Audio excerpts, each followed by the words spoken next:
72வது தேசிய திரைப்பட விருதுகள் இன்று அறிவிக்கப்பட்டன. அதில் தமிழ் மொழி திரைப்படங்களில் அமரன் திரைப்படத்திற்கு 3 விருதுகள் வழங்கப்பட்டிருக்கின்றன. மெய்யழகன் திரைப்படத்திற்கு சிறந்த ஒளிக்கலவைக்கான விருதுகள் வழங்கப்பட்டிருக்கிறது.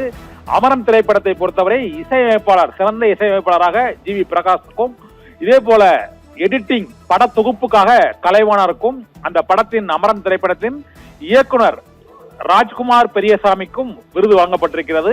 தமிழில் அமரன் திரைப்படம் 3 தேசிய விருதுகளை கைப்பற்றியிருக்கிறது. இதே போல மெய்யழகன் திரைப்படத்திற்கு சிறந்த ஒளிக்கலவைக்கான விருது வழங்கப்பட்டிருக்கிறது.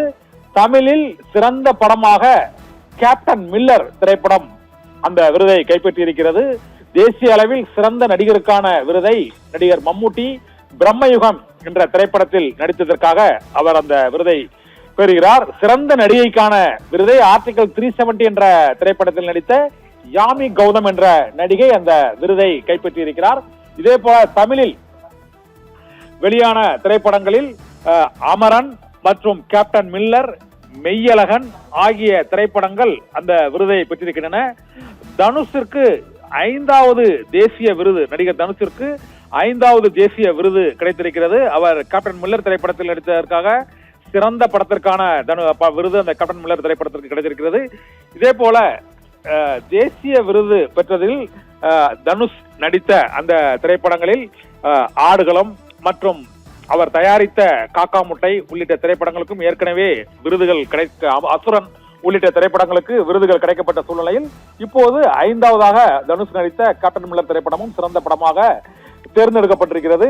இப்ப சிறந்த குணச்சித்திர நடிகைக்கான விருது மகாராஜா, விஜய் சேதுபதி நடித்த மகாராஜா திரைப்படத்தில் நடித்த சச்சனா நபிதாஸுக்கும், மற்றும் சிறந்த சண்டை பயிற்சி இயக்குநராக மகாராஜா திரைப்படத்தில் சிறந்த சண்டை பயிற்சி இயக்குநராக பணிபுரிந்த அனல் அரசுக்கும் அந்த விருதுகள் வழங்கப்பட்டிருக்கின்றன. சிறந்த சமூக அக்கறைக்கான தேசிய விருதை கேப்டன் மில்லர் பெறுகிறது.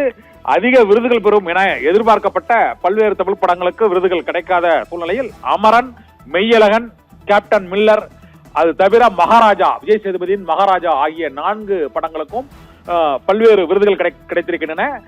தமிழில் வெளியான ராணுவ வீரர் கேப்டன் முகுந்த் ஜம்மு காஷ்மீரில் அங்கு தீவிரவாதிகளோடு நடந்த போரில் அவர் சாதித்து உயிரிழந்ததை நினைவு கூறும் வகையில் தயாரிக்கப்பட்ட உண்மை கதையை தழுவி எடுக்கப்பட்ட அமரன் திரைப்படத்திற்கு இசைக்கான விருது மற்றும் சிறந்த எடிட்டிங்கான விருது, சிறந்த டைரக்ஷனுக்கான விருது ஆகிய 3 விருதுகளை அமரன் திரைப்படம் வாங்கி குவித்திருக்கிறது.